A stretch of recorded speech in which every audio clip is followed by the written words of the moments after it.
মাত্র 10 টাকায় বই পড়ার সুযোগ। ফরিদপুরে জনপ্রিয়তা বাড়ছে বিশ্ব সাহিত্য কেন্দ্রের ভ্রাম্যমাণ লাইব্রেরির।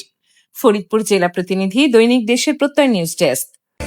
অ্যাক্টিভ পাওয়ার জেল সমৃদ্ধ সুইট তুড়িতেই ঝকঝকে পরিষ্কার। আলোকিত মানুষ চাই, এই স্লোগানের মধ্য দিয়ে শুরু হয়েছিল বিশ্ব সাহিত্য কেন্দ্রের যাত্রা। দীর্ঘদিনের পথ চলায় তারা তাদের এই কাজটা অব্যাহত রেখেছেন। সারা দেশেই তাদের শাখা রয়েছে।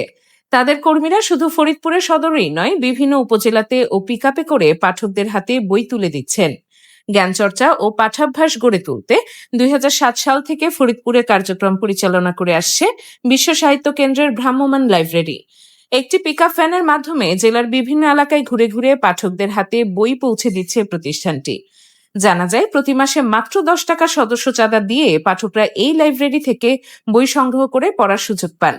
লাইব্রেরি সংগ্রহে রয়েছে বাংলা সাহিত্য, অনুবাদ সাহিত্য, বিজ্ঞান কল্পকাহিনী, সায়েন্স ফিকশন, গল্প, উপন্যাস, প্রবন্ধ সহ বিভিন্ন ধরনের বই। বর্তমানে ভ্রাম্যমাণ লাইব্রেরির এই পিকআপে প্রায় 8,000 বই রয়েছে।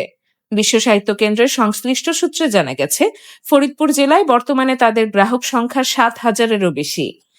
কয়েক বছর আগে পাঠক সংখ্যা কিছুটা কম হলেও সাম্প্রতিক সময়ে তা আবার বৃদ্ধি পেয়েছে। বিশেষ করে নতুন প্রজন্মের মধ্যে বই পড়ার আগ্রহ বাড়ছে বলে তারা মনে করছেন। ভ্রাম্যমাণ লাইব্রেরির গাড়িটি সপ্তাহে 6 দিন ফরিদপুর শহর ও আশেপাশের বিভিন্ন এলাকায় ঘুরে পাঠকদের কাছে বই পৌঁছে দেয়। নির্ধারিত সময়সূচি অনুযায়ী বিভিন্ন স্থানে অবস্থান করে সদস্যদের বই বিতরণ ও ফেরত নেওয়ার কাজ সম্পন্ন করা হয়। সংশ্লিষ্টরা জানান, তথ্য প্রযুক্তির এই যুগেও বইয়ের প্রতি মানুষের আগ্রহ ধরে রাখতে এবং পাঠাভ্যাস বিস্তারে ভ্রাম্যমাণ লাইব্রেরির কার্যক্রম গুরুত্বপূর্ণ ভূমিকা পালন করছে। বই মানুষের জ্ঞান ও মননের বিকাশ ঘটায়, এই বিশ্বাস থেকেই তারা দীর্ঘদিন ধরে এই কার্যক্রম চালিয়ে যাচ্ছেন এবং আগামীতে তা অব্যাহত থাকবে বলে এ প্রতিবেদককে জানান।